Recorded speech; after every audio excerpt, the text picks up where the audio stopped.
Hello students, आज के इस वीडियो में हम प्रश्नावली 4.6 के क्वेश्चन नंबर 7, 8, 9 और 10 को सॉल्व करने वाले हैं। क्योंकि इसके पिछले वीडियो में हम लोगों ने प्रश्न 1 से लेके 6 तक को सॉल्व किया था। यहाँ पे ध्यान देंगे, कह रहा है निम्नलिखित प्रश्न 7 से 14 तक प्रत्येक समीकरण इकाई को आव्यूह विधि से हल करना है। 7 से लेके जो 14 तक के क्वेश्चन है आपके, उसे आव्यूह विधि से हल करना है। तो आज के इस वीडियो में हम कहाँ से कहाँ तक करेंगे, 7 से लेके 10 तक। तो चलिए एक एक क्वेश्चन का सॉल्यूशन को देखते हैं। क्वेश्चन नंबर 7 आप देख सकते हैं, यहाँ पे दिया है 5x + 2y = 4 और दूसरा इक्वेशन है 7x + 3y = 5। तो इस इक्वेशन को हम सबसे पहले किसके रूप में लिखते हैं, ax + b के रूप में। जहाँ पे a कैसे निकालते हैं, ध्यान से देखेंगे एक एक चीज को। a क्योंकि दो वेरिएबल है तो 2 × 2 का आव्यूह बनेगा।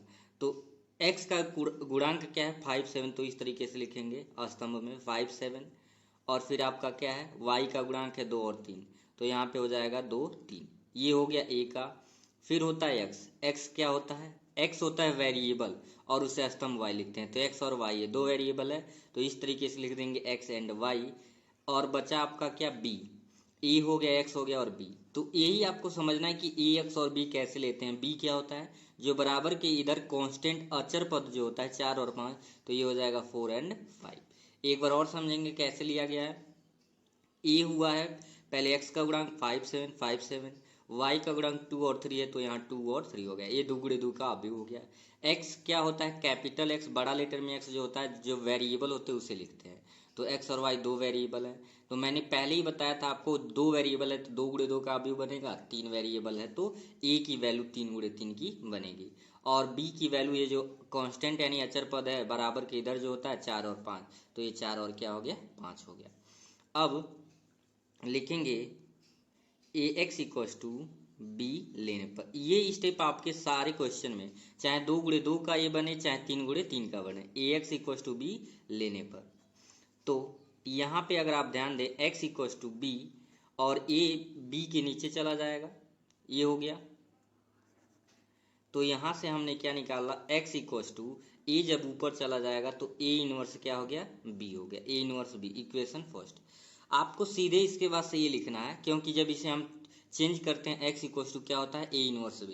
तो यहाँ इस इक्वेशन से देख रहे हैं कि x तो हमें पता है, x y है, और 4, 5 b भी पता है, लेकिन a इनवर्स नहीं पता है। क्या नहीं पता, a इनवर्स नहीं पता है। तो हम सबसे पहले अब इस दिए गए इन्फॉर्मेशन की सहायता से a इनवर्स निकालेंगे और इस समीकरण एक में रख के वैल्यू निकाल लेंगे। तो हम जानते हैं, इनिशियली हम लोगों ने सॉल्व किया है, a इनवर्स का जो फार्मूला होता है, a इनवर्स = होता है one by determinant of a into adjoint of a। ये आपका क्या होता है, फार्मूला होता है। तो चलिए पहले हम निकाल लेते हैं determinant of a into adjoint of a।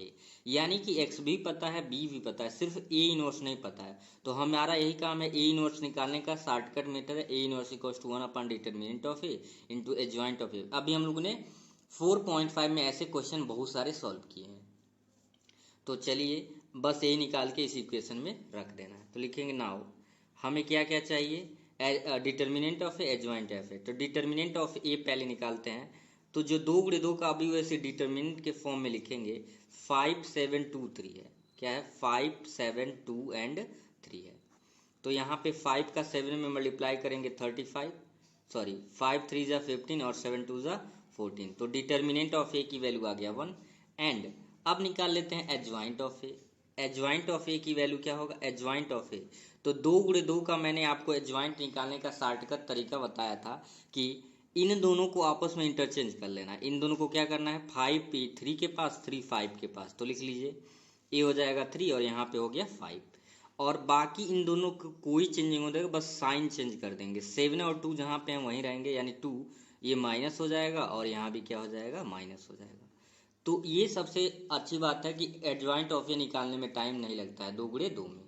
तो हमें देखिए डिटर्मिनेंट ऑफ ए भी मिल गया एंड एडजॉइंट ऑफ ए भी मिल गया। तो लिखेंगे देयरफॉर ए इनवर्स = हम जान है कि one by determinant of A and adjoint of A है।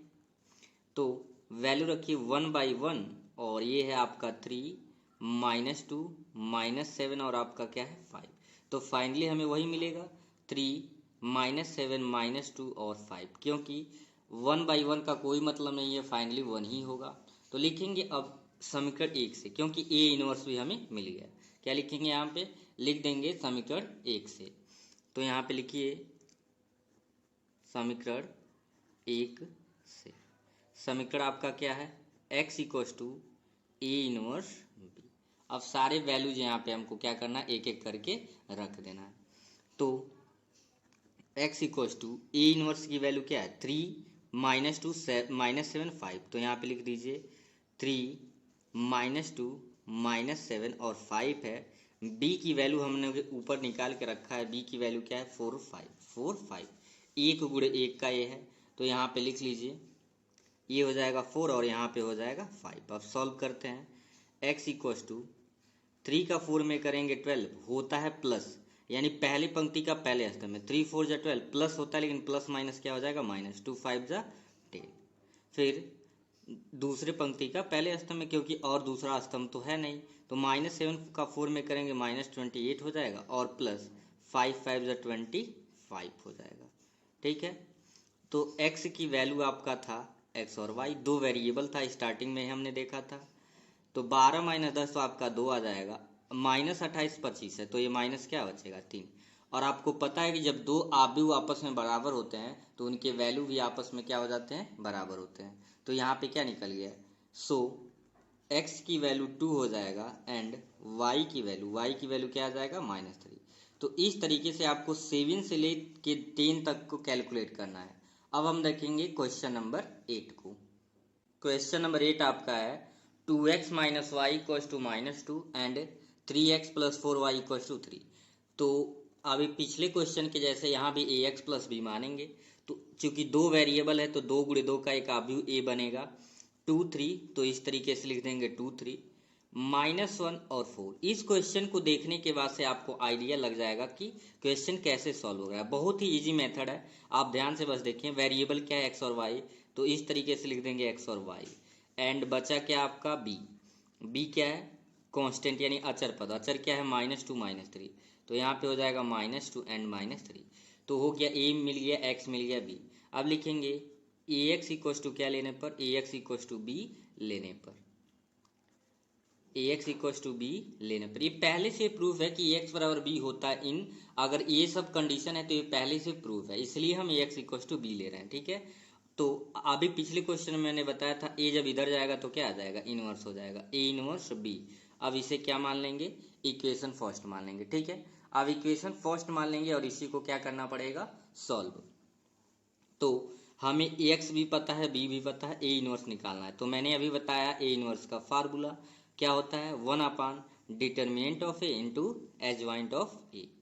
तो हमें एडजॉइंट ऑफ a चाहिए और डिटर्मिनेंट ऑफ a चाहिए। तो यहाँ पे हम लिख लेंगे a की सहायता से डिटर्मिनेंट ऑफ a, यानी ये आव्यूह है तो डिटर्मिनेंट बनाएंगे, तो यही तो लिखेंगे 2 - 1 3 4, और किसके फॉर्म में, डिटर्मिनेंट के, 2 - 1 3 एंड 4। अब सॉल्व करेंगे, इसका गुणा इसमें, माइनस के साथ इसका गुणा इसमें, 2 4 जा कितना हो गया 8। बीच में माइनस होता है, 3 1 जा 3 का -1 में करेंगे -3, तो माइनस माइनस प्लस, तो 3 1 जा कितना हो गया 3, यानी ये आ गया 11। ये मिल गया आपको। एंड लिखेंगे एडजॉइंट ऑफ ए, तो 2 गुणे 2 का है तो ट्रिक क्या होता है, शॉर्टकट ट्रिक, सिर्फ हम किसको चेंज करते हैं, रो को चेंज कर, मतलब इनको, इस एलिमेंट को आपस में चेंज करते हैं। 2 यहाँ आ जाएगा, 4 यहाँ आ जाएगा, तो ये कुछ हो जाएगा, ये 4 होगा और यहाँ पे क्या हो जाएगा 2, और बाकी इन एलिमेंट को माइनस के साथ लिख देते हैं। तो ये माइनस है तो माइनस माइनस हो गया प्लस, और 3 आपका देखिए यहाँ पे क्या है, 3 आपका है प्लस, तो ये हो जाएगा माइनस। तो हमें दोनों चीज़ें मिल गई। तो लिखेंगे देयरफॉर ए इनवर्स का फार्मूला है one by determinant of A into adjoint of A D J. अब वैल्यू रख दीजिए, A inverse is equal to 1/, और ये हो जाएगा 11, और इसकी वैल्यू आपका है 4। जो एडजॉइंट ऑफ ए की वैल्यू है 4 है, 1 है, -3 है एंड क्या है 2 है। तो मल्टीप्लाई जब करेंगे तो ये हो जाएगा 4/11, 1/11 का 4 में सारे एलिमेंट में होगा, तो ये हो गया 4/11, और 1/11 का 1 में होगा तो 1/11, और बचा आपका 1/11 का -3 में करेंगे तो -3/11 हो जाएगा। 1/11 का 2 में मल्टीप्लाई करेंगे तो 2 बाई कितना हो गया, 11 हो गया। ठीक है, अब हमें देखिए इक्वेशन फर्स्ट में जो जो चाहिए था, एक्स भी मिल गया, ए इनवर्स भी मिल गया और बी मिल गया। तो लिखेंगे इक्वेशन फर्स्ट यानी समीकरण 1 से। तो यहाँ पे हो जाएगा समीकरण 1 से, समीकरण 1 आपका x equals to A inverse B.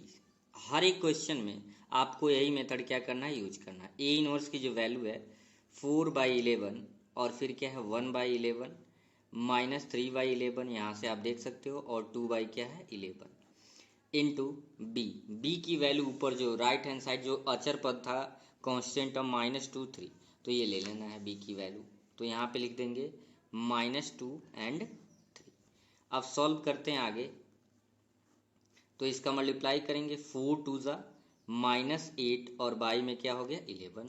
ठीक है, पहले पंक्ति का पहले स्तंभ में प्लस होता है, लेकिन यहाँ पे देखिए प्लस के साथ ये हो जाएगा 1/11 का 3 में करेंगे तो ये हो जाएगा 3/11, पहले पंक्ति का पहले स्तंभ, दूसरा है ही नहीं तो खत्म। फिर दूसरे पंक्ति का पहले स्तंभ में माइनस का माइनस में करोगे 3 2 ज़ा 6 बाई ये हो जाएगा 11 एंड प्लस 2 3 ज़ा 6/11।